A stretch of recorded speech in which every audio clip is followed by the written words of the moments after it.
Short time scalping আমরা কিভাবে করবো চলেন আজকে আমরা দেখে নিই। ফার্স্ট আমরা 5 মিনিটের মধ্যে আমরা ক্লিক করবো। 5 মিনিটের মধ্যে ক্লিক করার পর, কারণ এটা 5 মিনিটের মধ্যে সবচেয়ে বেশি কাজ করে, দেন আমরা ইন্ডিকেটরে সার্চ করব এখানে এক্সপোনেনশিয়াল মুভিং অ্যাভারেজ। ওকে, ইএমএ এর মধ্যে আমরা ক্লিক করার পর ইএমএ সেটিং এ যাব। আমরা ইএমএ সেটিং এ যাওয়ার পর আমরা ইএমএ থেকে এখানে 9 প্ল্যান সিলেক্ট করা আছে, আমরা এখানে 15 করব।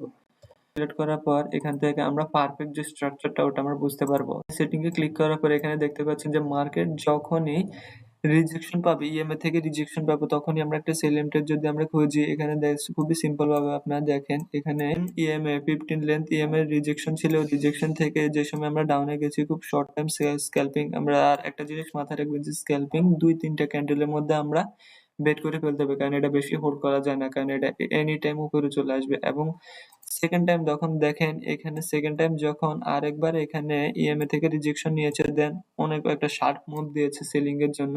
থার্ড, এখানে আরেকটা ইএমএ থেকে রিজেকশন নিয়েছে এবং দেন বুম নিচের দিকে গিয়েছে। এখান থেকে ইএমএ থেকে নিচের দিকে ক্যান্ডেল ক্লোজ করবে, তখনও মার্কেট 2-3টা ক্যান্ডেল খুবই সুন্দরভাবে সেলিং এ যাবে। তো একটা জিনিস মাথায় রাখবেন কি, ইএমএ থেকে রিজেকশন এবং ইএমএ নিচে যদি ক্যান্ডেল ক্লোজ করে, তখন আপনারা শর্ট টাইম আপনারা স্ক্যাল্পিং করতে পারবেন। আপনারা বুঝতে পেরেছেন, তো আপনারা আপনাদের থেকে ট্রাই করেন।